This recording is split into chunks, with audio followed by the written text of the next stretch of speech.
The offence was a colleague in basic terms upskirted using a camera twice, and it was a few years ago and I was totally unaware of it, and he was a very, very good friend, so it was quite shocking that he did that. The police officer, I think her name was Victoria, said to me, mentioned Remedi, and I immediately thought, yes, I'd rather go with restorative justice than going with him going to court. Yes, it was a horrible thing for him to do, but I didn't want him to have a criminal record. I knew a lot about his past. I didn't think it would be a good thing for him. It wouldn't benefit him. It wouldn't benefit society, him having a criminal record. He'd already lost his job.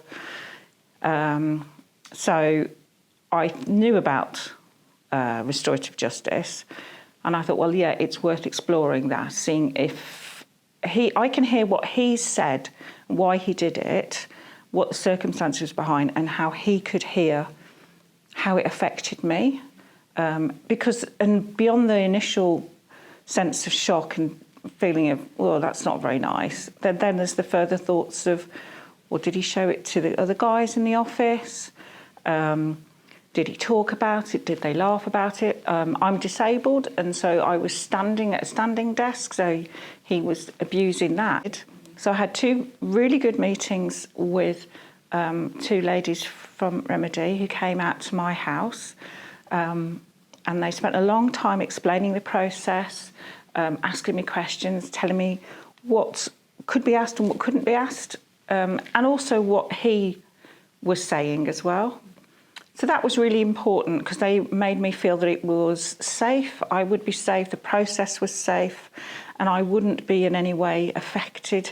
I wouldn't be on a room on my own with him and that kind of thing. So we met in a police station near to where I live.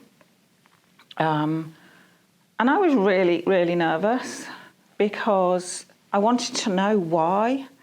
And I was worried there'd be no why, it was just because I did.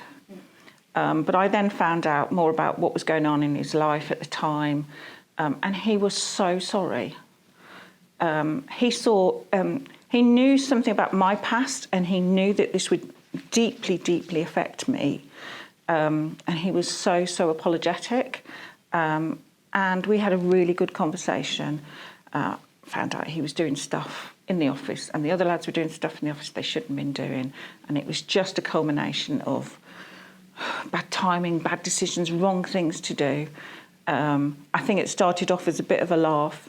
He didn't really remember much about it, why he'd done it, but he sort of I could fill in the gaps, really. Yeah. So it made me feel that it brought closure to it, and that I could let go, and also that he had closure and he didn't have a criminal record. He'd lived on the edge, I think, of not getting a criminal record for years.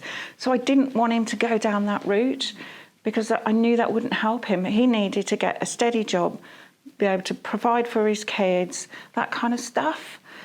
So it was the best way forward for both of us.